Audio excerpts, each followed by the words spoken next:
कोई नहीं, वो वक्त गुजर गया। 13 मई 2023 को पहली बार ही मैं हॉस्पिटल में एडमिट हुआ था। मतलब दर्द बहुत था, बार बार हर 2-3 घंटे में पेन किलर देना पड़ रहा था, पूरा मुंह सूख रहा था। पानी मांगते थे लेकिन वो देते नहीं थे हॉस्पिटल में, कहते थे आप पानी देना अलाउ नहीं है। पेनक्रियास के बारे में लिखा हुआ था बहुत सारा कि ये एक्यूट होती है, फिर क्रॉनिक हो जाती है, उसके बाद इसमें पेनक्रियाटिस कैंसर जो होता है वो भी बढ़ने की संभावना बहुत ज़्यादा होती है। ये अब आखिरी समय है, इसके बाद कुछ अब है नहीं दुनिया में। बेटियों से बातचीत वगैरह होती थी, बेटियां क्या सोचती थी? मेरी 10 साल की एक ये लगता था कि आयुर्वेद में इतना महंगा ट्रीटमेंट समझ में नहीं आता था। आयुर्वेद मतलब तो आज तक हमने यही देखा था ना कि वैद्य वगैरह हैं और वो कहीं अपना जड़ी बूटी देते हैं और इस तरीके का इलाज करते हैं। लेकिन जब कोई रास्ता नहीं था, जब सारे रास्ते बंद हो जाते हैं ना, तो कहते हैं ईश्वर आपके लिए कोई ना कोई रास्ता खोलता है। तो फिर मन ने कहा कि नहीं आप जाइए। वो दवाइयाँ खा रहे थे और आराम नहीं मिल रहा था। तो ये लगता था कि इतना फीस लेके और फिर उसके बाद में ये सलाइवा से खा लो, ये कैप्सूल खा लो, ये अलग एक्सपीरियंस था। मतलब ट्रीटमेंट के नाम पे क्या था कि आप दवाइयाँ खा लो, फिर लेट जाओ, सो जाओ, टीवी देखो, दिन में 6 बार तो खाना है आपको। तो ऐसा लगता था ज़िंदगी खाने के लिए ही है। जब लोगों ने दोबारा देखा तो उनको लगा कि हाँ कुछ इम्प्रूवमेंट है, अच्छा है।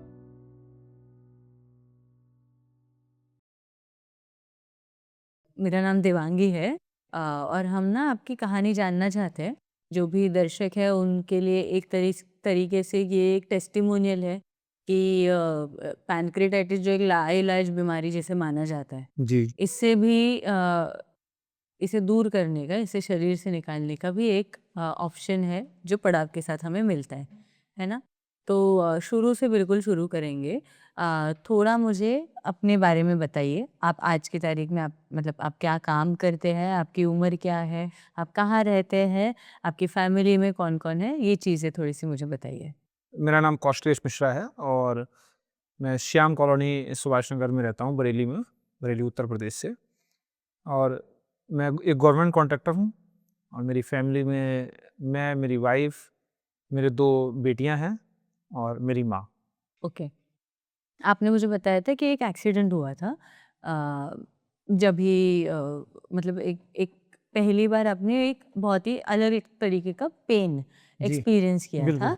थोड़ा-सा मुझे उस दिन के बारे में बताइए कि आप कहाँ जा रहे थे? 13 मई 2023 को दोपहर को हम थे और हमारे साथ हमारे 2-3 दोस्त और थे।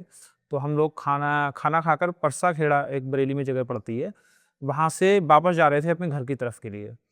तो सीवीगंज में परसा खेड़ा से निकल के सीवीगंज पड़ता है, सीवीगंज में एक हमारा एक्सीडेंट होता है स्कॉर्पियो गाड़ी से। और मतलब काफ़ी तेज़ दोनों गाड़ियों लड़ती हैं आपस में और मैं पीछे वाली सीट पर था। तो मैं पीछे वाली सीट से आगे वाली सीट पर जाके लग जाता हूँ बहुत तेज़ी के साथ। और ये यहाँ पर मेरे प्रेशर आता है सीने के नीचे। तो बहुत ज़बरदस्त दर्द होता है, मतलब मैं बयान नहीं कर सकता उस समय। लेकिन वो 10-15-20 मिनट रहता है, फिर वो ख़त्म हो जाता है। तो हमें लगा कि नॉर्मल सी बात है, साथ वालों ने कहा कि हॉस्पिटल चलते हैं, हमने कहा नहीं ठीक है, कोई दिक्कत नहीं है। हम घर चले जाते हैं और घर जाके जब हम शाम को घर का खाना खाते हैं, घर पे बना हुआ, तो खाना खाने के 2 घंटे बाद हमको हल्का-हल्का दर्द शुरू हो जाता है और फिर वो दर्द बहुत ज़बरदस्त हो जाता है। रात को 12 बजे तक इतना दर्द हो जाता है कि मतलब बैठना, खड़ा होना सब मुश्किल था। फिर हॉस्पिटल में एडमिट होते हैं जाके, वहाँ पर बरेली में ही हमारे एक हॉस्पिटल है, वहाँ प्राइवेट हॉस्पिटल में एडमिट होते हैं। 10 दिन वहाँ एडमिट रहते हैं लगभग हम। तो फिर जब वो सेटल हो जाता है पेन, तो वहाँ से डिस्चार्ज कर देते हैं लोग। हुँ। 10 दिनों तक अगर वो पेन वहाँ पर होता है, जैसे आप किसी भी हॉस्पिटल में जब जाते हो, तो वो एक कुछ इलाज करने की कोशिश करते हैं, कुछ रिपोर्ट कराने बोलते हैं। तो आपको क्या-क्या रिपोर्ट कराने बोला था? क्या इलाज हुआ? डॉक्टर्स ने क्या बोला कि क्यों आपको 10 दिन वहाँ रुकना चाहिए?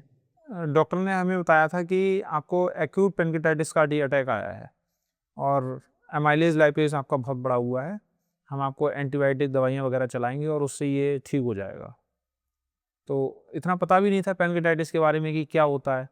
पहली बार सुना था, पहले तो ऐसा लग रहा था नॉर्मल कि कोई होगा दर्द 1-2 दिन में ठीक हो जाएगा, लेकिन वो 10 दिन लग गए उसके अंदर, तो लगा कि हाँ, भई कुछ गंभीर बीमारी है थोड़ी-सी।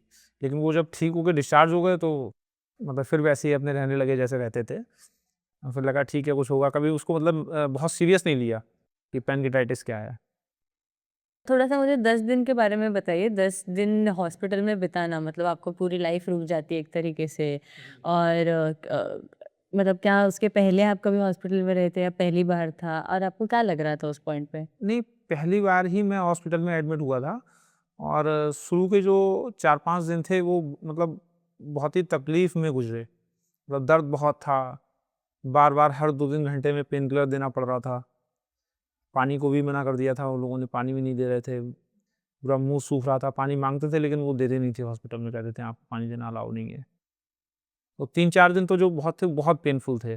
फिर उसके बाद हल्के-हल्के थोड़ा जब पेन कम होता गया, तो लगा कि ठीक हो जाएँगे अब। और 10 दिन बाद जब घर पे आए तो उस समय तो बिल्कुल ठीक थे। तो वो उन्होंने 4-5 दिन बाद थोड़ा दाल, दलिया इस टाइप की थोड़ी-थोड़ी चीज़ें देना शुरू की थी, बस वही लेते थे। 10 दिनों बाद आप घर आते हो, वापस आपका काम-वाम शुरू कर हो जाता है और फिर दोबारा जब पेन होता है, तब उसके बारे में बताइए? 10 दिन बाद जब हम घर पे आ जाते हैं, घर पे आने के बाद में रूटीन खाना जैसे घर पे खाते हैं, रोटी, दाल, चावल वगैरह वो खाने लगते हैं। 3-4 दिन बाद राइट हैंड में पेन आ जाता है। पेट में नहीं था लेकिन हाथ में था, बहुत ज़बरदस्त, पूरी रात पेन होता रहा। सुबह को हम हॉस्पिटल दिखाने गए डॉक्टर साहब को। हमने कहा डॉक्टर साहब पूरी रात हाथ में दर्द होता रहा है। तो उन्होंने ईसीजी वगैरह लिखी, ईसीजी किया, ईको किया, वो सारा ठीक था।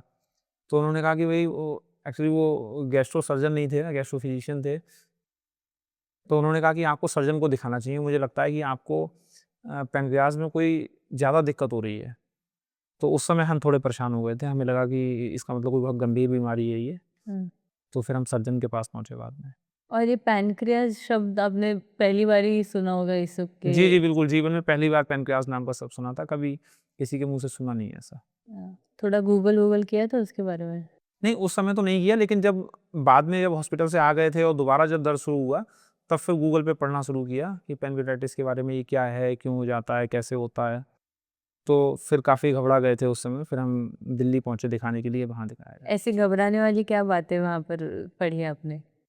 नहीं, उसमें पैनक्रियाज़ के बारे में लिखा हुआ था बहुत सारा कि ये एक्यूट होती है, फिर क्रॉनिक हो जाती है, उसके बाद इसमें पैनक्रियाटाइटिस कैंसर जो होता है, वो भी बढ़ने की संभावना बहुत ज़्यादा होती है और मरीज़ की लाइफ़ जो है वो कैसे डिस्टर्ब हो जाती है पूरी तरीके से, परिवार की लाइफ़ कैसे डिस्टर्ब हो जाती है, वो सारी चीज़ें उसमें लिखी हुई थी, वो सब पढ़ा।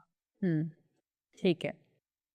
तो आप दूसरी बार जाते हो, सर्जन के पास जाने का एक्सपीरियंस कैसा था? वहाँ पर सर्जन ने कौन से टेस्ट करवाए आपसे? सर्जन ने वही एमाइलेज लाइपेज कराया, वो बढ़ा हुआ था, सीटी स्कैन हमारे पास था ही तो उन्होंने देखा तो बोलते हैं कि आपको एंजाइम्स लेने पड़ेंगे, आप एंजाइम्स लेते रहिए और चलते रहिए। तो उन्होंने एंजाइम्स की टैबलेट दी, वो हम खाना खाने के साथ में खाते थे। लेकिन फिर 2-3 दिन तक तो ठीक रहे, फिर उसके बाद वो एंजाइम्स की टैबलेट भी काम नहीं करती थी, उसके बाद भी पेन होता था खाना खाने के बाद। एंजाइम की टैबलेट्स का क्या कोई साइड इफ़ेक्ट होता था? नहीं, साइड इफ़ेक्ट तो ऐसा मैं नहीं कह सकता क्योंकि मैंने बहुत लंबे टाइम तक नहीं ली, 5, 7, 10 दिन ली थी केवल, लेकिन उससे रिलीफ़ भी नहीं मिलता था। क्योंकि खाना खाने के बाद हम उस साथ में उसको लेते थे, लेकिन 5-7 दिन तक वो उसने काम किया, लेकिन उसके बाद में क्या था, खाना फिर भी नहीं खा मिल रहा था। एंजाइम्स की टैबलेट खाने के बाद भी, कैप्सूल लेने के बाद भी खाना नहीं खा मिल रहा था। तो जब इंसान खाना ही नहीं खाएगा तो वो चलेगा कैसे? तो वेट लगातार गिरते जा रहा था। ऐसा लग रहा था कि मौत बहुत करीब आ चुकी है। कितना वेट लॉस हुआ था? लगभग मेरा 45 केजी। वेट लॉस हुआ? जी। इसके बारे में थोड़ा बातचीत करते हैं कि पहले आप कितना आपका वेट हुआ करता था जब आप हेल्दी थे बिल्कुल और उस एक्सीडेंट के बाद से? मेरा 90 केजी वेट था एक्सीडेंट से पहले। लेकिन मतलब मैं अपने आप को 90 केजी वेट ज़रूर था, लेकिन मैं स्वस्थ महसूस करता था अपने आप को, मुझे किसी तरीके की कोई समस्या नहीं थी। टोन निकली हुई थी। पूरा शरीर ही एकदम फिट मतलब गोलू-मोलू जैसा था। समझ गए, हाँ। हाँ, हाँ। तो लड़कों में तो वो भी होता है ना कि बोन वेट वगैरह जिसे हाँ, कहते हैं हाँ, कि हाँ, हाँ। Muscle weight. हाँ जी। आप बॉडी बिल्डिंग वगैरह करते थे कुछ? नहीं बॉडी बिल्डिंग तो नहीं करते थे, सुबह टहलना वगैरह बस के लिए। ठीक है।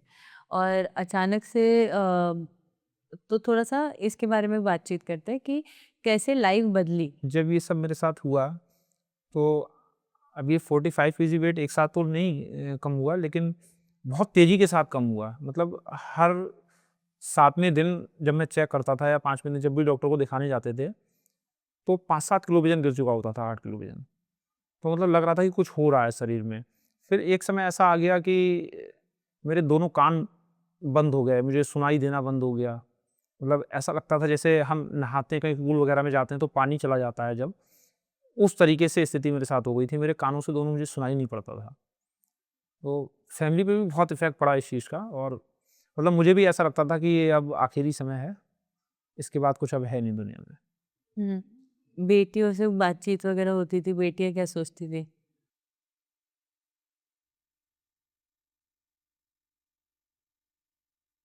मेरी 10 साल की आराम से। मेरी 2 बेटियाँ हैं। पानी मिलेगा? हाँ, हाँ।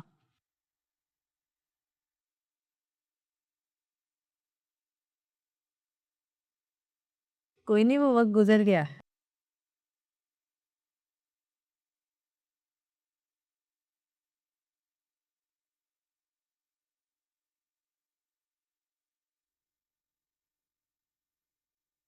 Thank you.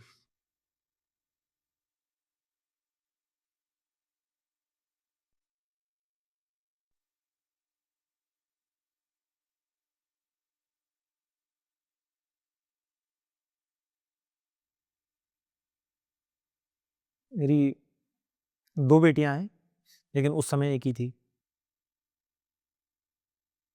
तो उसको भी बहुत परेशानी होती थी ये सब देख के, बहुत डिस्टर्ब हो जाती थी वो। स्कूल में उसका पढ़ाई में भी मन नहीं लगता था। छोटी थी लेकिन समझती तो थी कि पापा के साथ कोई परेशानी हो रही है। हुँ। अब बच्चों का पापा के साथ ज़्यादा लगाव होता है जी, बिल्कुल। और कंटिन्यूअस आपके हॉस्पिटलाइज़ेशन वगैरह चल। हाँ, नहीं हॉस्पिटलाइज़ेशन तो 1 ही बार होना पड़ा, लेकिन उसके बाद स्थिति ऐसी होती चली जा रही थी कि ये लगता था कि हॉस्पिटल में जाने की आवश्यकता ही नहीं है, अब तो जान निकलने वाली है बस आजकल में। एडमिट भी करने को डॉक्टर ने कहा कि हम एडमिट करके भी आपको क्या ही दवाई देंगे, क्योंकि पेन था लेकिन इतना सीवियर नहीं था कि हॉस्पिटलाइज़ होना पड़े। लेकिन वज़न बहुत तेज़ी के साथ कम हो रहा था, खाना नहीं खा पा रहा था। मतलब एक बहुत अजीब-सी स्थिति थी, मतलब मैं समझता हूँ मेरी बहुत सारे पेनक्रियाटाइटिस के पेशेंटों से बात होती है। तो ऐसी स्थिति मैंने मतलब शायद अभी तक किसी की नहीं सुनी, कि इतनी तेज़ी के साथ वज़न गिरा हो। एमाइलेज लाइपेज भी मेरा बहुत ज़्यादा, शायद मुझे याद नहीं है, 600-800 के आस-पास था। 800 या शायद नहीं, सॉरी, 8000 के आस-पास था। 8000 के आस-पास था, तो मैंने अभी तक शायद सुना भी नहीं कि मतलब मेरे सर्कल में जो हैं जिनसे मेरी बात होती है, उनसे मैंने नहीं सुना कि किसी का 8000 रहा हो। हुँ, हुँ।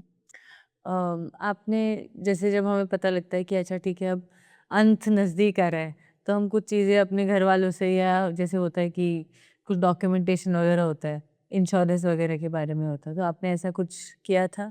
आपको याद नहीं, हो? इंश्योरेंस वगैरह तो ख़ैर मैंने पहले से ही ले रखा था। लेकिन जब ये सब हो रहा था तो फिर मुझे लगा कि हमें हायर सेंटर जाना चाहिए। हम दिल्ली पहुँचे दिखाने के लिए फिर। तो जब दिल्ली पहुँचे तो वहाँ पता चला कि आपको नेफ्रोटाइज़िंग पेनक्रियाटाइटिस है। डॉक्टरों ने वहाँ डायग्नोस्ट किया कि आपको नेफ्रोटाइज़िंग पेनक्रियाटाइटिस है और कोई ट्रीटमेंट नहीं है इसका बहुत अच्छा। आप सिर्फ़ ये एंजाइम्स की टैबलेट, एंटीबायोटिक, अगर पेन हो तो पेन किलर ले लीजिए, और अगर बहुत ज़्यादा आपकी हालत ख़राब होगी तो आपको हॉस्पिटलाइज़ करना पड़ेगा। बस इसके अलावा कोई और रास्ता नहीं है। पेनक्रियाज़ बल्की थी काफ़ी, और उसमें नेक्रोसिस भी थी। जब नेक्रोसिस के बारे में पता चला तो फिर और ज़्यादा घबराहट हुई कि पेनक्रियाज़ ख़राब हो रहा है, मतलब ये तो बहुत सीरियस बात है। पेनक्रियाटाइटिस का पेन जो है वो चेस्ट के नीचे और पेट के थोड़े से ऊपर भाग में, बीच में कह सकते हैं, होता है। और मतलब शब्दों में मैं आपको कैसे कहूँ, शब्दों में तो उसको बता ही नहीं सकते ना। मतलब मुझे लगता है शायद आप किसी व्यक्ति को गोली मार दीजिए, शायद उसको इतना पेन ना हो जितना पेनक्रियाटाइटिस के पेशेंट को होता है। इस वजह से हम ऑनलाइन देख रहे थे उस पे कि हम कहाँ और बेटर ट्रीटमेंट करा सकते हैं। इंटरनेट पे देख रहे थे बहुत सारा, तमाम जगह के कुछ और भी चीज़ें दिख रही थी हमें, लेकिन हिम्मत नहीं बना पा रहे थे कि कहाँ जाएँ इलाज कराने, क्या करें, कुछ समझ में नहीं आ रहा था। तो हमारा एक दोस्त है अभिषेक सिंह, बरेली में, तो अभिषेक को भी नेक्रोटाइज़िंग पेनक्रियाटाइटिस थी। लेकिन मतलब कभी हमें पता नहीं चला कि उसको नेक्रोटाइज़िंग पेनक्रियाटाइटिस है, मतलब सीरियस नहीं लिया कभी इतना, इसीलिए लगा उसको हाँ, पेट में कोई बीमारी है, कुछ है। तो अभिषेक से हमें पता चला यहाँ के बारे में। अभिषेक पहले पड़ाव में आके यहाँ अपना ट्रीटमेंट करा के गए थे। तो अभिषेक ने हमें बताया कि तुम्हें पड़ाव जाना चाहिए और वैद्य जी से ट्रीटमेंट कराना चाहिए, वहाँ से तुम्हें अच्छा लाभ मिलेगा। हुँ। अभिषेक सिंह की हमने भी वीडियो करी थी, उन्होंने जो कोविड के टाइम पे वो यहाँ आए थे, और उस मतलब इसके बाद तो पेन फ्री रहे हैं, लेकिन उन्होंने काफ़ी मतलब परहेज़ काफ़ी पाला था, है जी। ना? ठीक है, तो आपको पड़ाव के बारे में पता लगता है। मुझे थोड़ा-सा उसके बारे में बताइए कि आपने फिर मतलब पहली बार किससे बात की पड़ाव में? और क्यों आपको लगा कि हाँ, शायद यहाँ पर मेरा इलाज हो सकता है। मतलब अभिषेक जी ने तो बताया है, लेकिन हर किसी का शरीर भी अलग होता है और इंसान जब मतलब इतनी बुरी बीमारी से लड़ रहा होता है तो डरा हुआ भी होता है कि इतनी दूर जाएँगे, मतलब नहीं ठीक है, मेरे को ये सब जो मेरे साथ हुआ वो मई में हुआ और अभिषेक से मेरी जुलाई में बात हुई। तो जुलाई में अभिषेक ने मुझे यहाँ के बारे में बताया, जुलाई 2023 में, लेकिन मैं फिर मतलब विश्वास नहीं कर पाया और मैं नहीं आया। 1 महीने में उसके बाद भी घर पे ही था। लेकिन कहीं से आराम भी नहीं आ रहा था, फिर कोई रास्ता ही नहीं था। तो जब कोई रास्ता ही नहीं है आपके सामने तो क्या करिएगा? और फिर एक फीडबैक आ रहा था कि मैं यहाँ से करा के गया हूँ, मुझे भी नेफ्रोटाइटिस पेनक्लेटाइटिस थी और तुम्हें जाना चाहिए वहाँ। फिर मेरी दोबारा फिर उससे बात हुई तो उसने फ़ोर्सली मुझसे कहा कि तुम पड़ाव में जाओ। बाकी इंटरनेट वगैरह पे तो बहुत सारे लोगों के वीडियोज़ थे आपके उस समय भी, तो वो देखे, फिर मैं यहाँ चला आया बस। मतलब समझ में नहीं आता था आयुर्वेद, मतलब तो आज तक हमने यही देखा था ना कि वैद्य वगैरह हैं और वो कहीं अपना जड़ी-बूटी देते हैं और इस तरीके का इलाज करते हैं। तो समझ में नहीं आ रही थी सारी चीज़ें, कैसे ट्रीटमेंट करेंगे, क्या करेंगे? लेकिन जब कोई रास्ता नहीं था, जब सारे रास्ते बंद हो जाते हैं ना, तो कहते हैं ईश्वर आपके लिए कोई ना कोई रास्ता खोलता है। तो फिर मन ने कहा कि नहीं आप जाइए और ठीक हो जाओगे आप वहाँ। बढ़िया, ठीक है। अब आते हैं सेकंड हाफ पे कि पड़ाव आप पहुँच गए हो। तो पड़ाव के 21 दिन में सबसे मुश्किल ऐसा कहा जाता है होता है पहले 5 दिन। क्योंकि उसमें ही कई लोगों को क्योंकि बहुत चेंजेस आ जाते हैं ना, यहाँ पे खाना खाने लग जाते हो आप अचानक से। मलाई में आपकी दवाई यहाँ चल रही होती है ना? थोड़ा-सा मुझे पहले 5 दिन के बारे में बताइए कि यहाँ का माहौल और कैसा लगा आपको? पड़ाव में जब मैं आया तो मुझे दवाई दी यहाँ पर मलाई में, अमर दवाई आती है वो दी। पहले 2 दिन तो मैंने यहाँ पर वही आपकी जो खिचड़ी वगैरह होती है वो खाई, लेकिन उसके बाद मुझे पेन शुरू हो गया यहाँ पर भी और लगातार 10-12 दिन तक, शायद मुझे याद नहीं मैं 21 दिन यहाँ रहा तो मैंने कितने दिन पूरी डाइट ली होगी मुझे नहीं पता। 3 या 4 दिन शायद पूरी डाइट ली होगी। तो मुझे लग रहा था कि कहीं गलत जगह आ गए हैं शायद और कुछ होने वाला नहीं है यहाँ पर भी। लेकिन मैम ने कहा नहीं तुम कंटिन्यू करो, ठीक हो जाओगे। हुँ। फिर मैं यहाँ से चला गया बेमन, मुझे लगा यही था तब कि कुछ होना नहीं है, ये सब फालतू की चीज़ें हैं। जब मुझे 20-21 दिन यहाँ रहने के बाद आराम नहीं आया है तो फिर कैसे ठीक होऊँगा मैं? हुँ। फिर मैं घर चला गया, घर पे जाके पूरा ट्रीटमेंट किया तो लेकिन हल्के-हल्के आराम आया। जो 4 महीने बेड रेस्ट वगैरह के लिए बोला था मैम ने, वो किया कंटिन्यू, तो फिर आराम आया अच्छा। मैं आपको बताऊँ जैसे मैं 21 दिन यहाँ पर जब रहा तो पहले 2-3 दिन तो मैंने खाना खाया, यहाँ खिचड़ी खाई आपकी, लेकिन उसके बाद फिर मुझे यूज़ मिलता था, पेन होता था तो। या फिर कोई सूजी की खीर वगैरह बनवा दी, वो खा लिया, दलिया खा लिया, इससे ज़्यादा कुछ नहीं खा पाता था मैं। एक्चुअली मेरे को परेशानी इतनी थी कि वो दवाइयाँ भी आराम करने में समय लेती हैं। और यहाँ की जो दवाइयाँ थी, मतलब आपको खाने के साथ भी लेनी होती है या वो सब और आयुर्वेद वाली होती है? पुड़िया भी कोई मिली थी आपको? हाँ जी, हाँ जी। सलाइवा के साथ देने के लिए जी, तो वो पुड़ियाँ सब थी। खाते वक़्त आपको कैसे लगता था? मैं आपको बताया ना मुझे ऐसा लगता था कि शायद गलत जगह आ गए और कुछ होने वाला नहीं है यहाँ पर। आराम नहीं आ रहा था तो मन बेचैन रहता था, लेकिन और लोगों से बात होती थी तो वो कहते थे कि हमें फ़ायदा है। हम आए तो हम खाना नहीं खाते थे, अब हम 3 दिन बाद खाना खा रहे हैं। तो लगता था यार पता नहीं क्यों भगवान मेरे साथ ही क्यों ऐसा कर रहा है। लेकिन आपको पूरे 21 दिन आराम नहीं आया? हाँ, 21 दिन पूरे मैं यहाँ रहा। पूरी तरीके से डाइट जैसी यहाँ देते हैं वैसी मैं नहीं ले पा रहा था। अच्छा हाँ, बाकी लोगों को थोड़ा-सा मतलब दूसरे-तीसरे दिन ही पूरी आराम आने थाली लगा था। मेरे साथ के भी जो लोग थे वो ज़्यादातर पेशेंट जो है वो यहाँ दूसरे तीसरे दिन अच्छे आराम में आ जा रहे थे, वो खाना खा रहे थे। थाली मिल हाँ, जाती है हाँ उनको जी। फिर। हाँ, हाँ, हाँ। ठीक है। ओके, तो आप लेकिन आपके साथ कौन आया था अटेंडेंट? मेरा सन इन लॉ था, तो ब्रदर इन लॉ। ठीक है। तो उस उसका क्या कहना था? वो भी आपकी तरह या उसे भी लग रहा था कि कुछ नहीं होगा? नहीं, बिल्कुल उसको भी यही लग रहा था कि हम गलत जगह आ गए हैं। तो पूरे परिवार को यही लग रहा था? हाँ जी, हाँ जी। अच्छा, और इतने पैसे भी फूँक दिए। हाँ, एक्चुअली वो दवाइयाँ खा रहे थे और आराम नहीं मिल रहा था, तो आप कहीं भी जाएँगे तो क्या कीजिएगा? फिर ये लगता था कि इतना फीस लेके और फिर उसके बाद में ये सलाइवा से खा लो, ये कैप्सूल खा लो, ये मतलब थोड़ा अजीब था, अजीब एक अलग एक्सपीरियंस था। मतलब ट्रीटमेंट के नाम पे क्या था कि आप दवाइयाँ खा लो, फिर लेट जाओ, सो जाओ, टीवी देखो, कुछ आप टहलना चाहो टहल लो थोड़ा बहुत इधर-उधर, फिर खा लो। दिन में 6 बार तो खाना है आपको, तो ऐसा लगता था ज़िंदगी खाने के लिए ही है। हाँ, वो है। लेकिन अ, बाद में पता चला कि हाँ, ज़िंदगी जो है वो खाने के लिए भी है, उसको लेकिन कैसा खाना है ये महत्वपूर्ण है। राइट। अ फिर भी कौन-सी ऐसी चीज़ें थी जो उस 21 दिन में आपने सीखी जो आप आज तक करते हो? देखिए, जीवन में इंसान के डिसिप्लिन एक रहना चाहिए और वो चीज़ यहाँ पर सीखने को मिली कि सोना कैसे है, उठना कब है। ऐसा नहीं है कि आप कभी भी सोएँ, जब मन हो और जब मन हो तब उठें। अगर आप अपने मन की करेंगे तो कुदरत भी अपने मन की करेगी फिर। हुँ। ये बहुत बड़ी बात बोली आपने। राइट, ठीक है। आप 21 दिन के बाद वापस घर जाते हो, आप में इतना कोई फ़र्क तो नहीं पड़ा है, मतलब जी। पेन फिर भी आपको हो रहा था। आपको जो अच्छा मुझे और एक चीज़ बताइए, जब आपको यहाँ पर अटैक्स आते थे, तब प्रोसीजर क्या होता था इनका? देखिए, नॉर्मल तो जो यहाँ दवाइयाँ देते हैं आप लोग वो देते थे। जैसे एक कौन-सी गोली होती है वो? अमर, नहीं, अमल के साथ और हाजमे वगैरह के लिए देते हैं 2। कामदूदा है, रसौंवटी, रसोनवटी। रसौंवटी वगैरह देते थे, इस तरीके की चीज़ें देते थे। लेकिन 2-4 बार सीवियर पेन हुआ तो फिर पेन किलर भी लेना पड़ा। ओके, और कभी यहाँ पे ड्रिप वगैरह कुछ चढ़ी? नहीं, ड्रिप तो नहीं चढ़ी लेकिन पेन किलर लगे। ओके, लेकिन उससे ज़्यादा कुछ नहीं। जी। अ, मतलब पेन इतना सीवियर नहीं था, कंट्रोल में था। जैसे घर पे मैं जब रहता था पहले तो शायद दूसरे दिन या तीसरे दिन या रोज़ भी कह सकते हैं पेन किलर लेनी पड़ती थी। वो स्थिति नहीं थी, उसमें तो आराम था। लेकिन पूरी तरीके से जैसे हमने एक जादू सुना था, वो उसने मुझे जादू बताया था कि जाओगे आप, तो आपको दवाई खिलाएँगे और वो जादू हो जाएगा, उसके बाद आप 2 दिन बाद खाना खाने लगोगे। तो वो चीज़ नहीं दिख रही थी। यहाँ आने के पहले जब आप हॉस्पिटल में एडमिट होते थे, तो उसकी ट्रीटमेंट, इसमें क्या अंतर होता था? देखिए, जब हम 21 दिन यहाँ से रह के घर पर गए, तो 4 महीने जो बेड रेस्ट बोला था, वो बेड रेस्ट प्रॉपर किया क्योंकि वो एक मजबूरी भी थी। उस समय मैंने मजबूरी में ही किया, मैं ये कहूँगा कि हो सकता है शायद थोड़ा ठीक हो जाता तो मैं नहीं रुकता घर पे कुछ काम पे या उस पे चला जाता। लेकिन 4 महीने पूरे बेड रेस्ट जब मैंने किया, तो उस बीच मुझे फ़ायदा आया हल्के-हल्के आपकी दवाई वगैरह का और कौन ख़्याल रखता था? दवाइयाँ मैं खुद ही लेता था अपनी। दवाइयाँ खुद ही लेता था और बाकी कभी ऐसी आवश्यकता नहीं पड़ी मुझे उस बीच की इंजेक्शन लेने पड़े या ड्रिप लगवानी पड़े या हॉस्पिटलाइज़ होना पड़े। 4 महीने क्या मतलब ट्रीटमेंट के बाद से अभी तक नहीं पड़ी है ऐसी कोई। ठीक है। ओके, तो आप वापस जाते हो, तभी आपने खुद का ख़्याल रखने के लिए क्या-क्या चीज़ें बदली अपने लाइफ़स्टाइल में?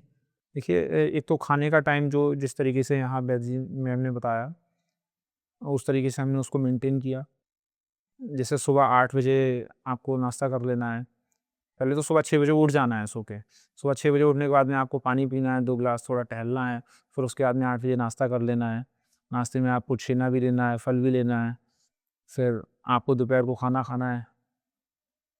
उससे पहले 11 बजे भी आपको लेना है। बताइए इतना कैसे आदमी थोड़ा मुश्किल हो जाता है ना, इसीलिए लोगों को लगता है कि ट्रीटमेंट कैसे कंप्लीट होगा या कैसे करेंगे। विश्वास करना, सुबह 8 बजे आपको खाना है, फिर 11 बजे आपको थोड़ा-सा स्नैक्स लेना है, फिर 1 बजे खाना खाना है, फिर 4 बजे लेना है, फिर 7 बजे आपको खाना खाना है, फिर 9 बजे, साढ़े 9 बजे आपको कुछ लेना है स्नैक्स।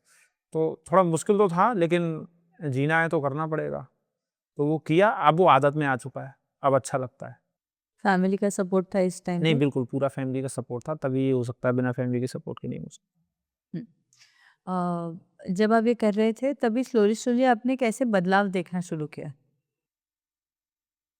सबसे पहला बदलाव तो यही था कि मैं खाना खा पा रहा था, पेन नहीं हो रहा था, लेकिन वेट गेन नहीं हो पा रहा था। लेकिन वो जब ट्रीटमेंट कंप्लीट हो गया मेरा, उसके बाद से मेरा अच्छा वेट गेन हुआ। ट्रीटमेंट कंप्लीट होने 1 साल बाद? जी। अच्छा, और उस 1 साल में कितना वज़न बढ़ा? नहीं, उस जब तक ट्रीटमेंट चला तब तक वज़न नहीं मेरा बढ़ पाया। मतलब 54 किलो के आस-पास मेरा वज़न हो गया था, 53 किलो तब। हुँ। लेकिन फिर जब दवाइयाँ बंद हो गईं, तो उसके बाद से वज़न बढ़ा है। आपने कभी ये शिखा जी या वैद्य जी से पूछा कि कैसे बाकी जो पेशेंट्स हैं, वो थोड़ा जल्दी रिकवर करते हैं? नहीं, आप मैम से मेरी बात हुई थी। मैंने मैम को जब मैं यहाँ था 21 दिन रहा, तो ये चीज़ उन्होंने कई बार मैंने उनसे कंप्लेन की, तो उन्होंने कहा कि केस अलग होते हैं सबके, तुम्हारा केस थोड़ा अलग है, समय लगेगा, ठीक हो जाओगे तुम। उन्होंने कोई एग्ज़ाम्पल आपको दिया, किसी और का? नहीं, ऐसा कोई एग्ज़ाम्पल तो नहीं दिया, लेकिन मैम का विश्वास था, तो हमें भी लगता था कि जब इतने विश्वास से कह रही हैं मैम तो ठीक हो जाएँगे। ओके। जो लोग पैन तो ठीक है, अभी थोड़ा-सा प्रेज़ेंट में आते हैं, कि आपने किस तरीके से अपना काम वापस शुरू किया होगा, आपकी जो फैमिली लाइफ़ है, वो वापस कैसे नॉर्मल हो गई होगी? आपकी जो बेटी है जो इतनी मतलब परेशान रहती थी, तो अभी उसका कैसा है? थोड़ा-सा मुझे उसके बारे में बताइए कि आज की वस्तुस्थिति क्या है? देखिए, आज तो मैं ठीक हूँ पूरी तरीके से, कोई ऐसी मुझे परेशानी नहीं है और बाकी फैमिली लाइफ़ भी बहुत अच्छी है, सब खुश हैं।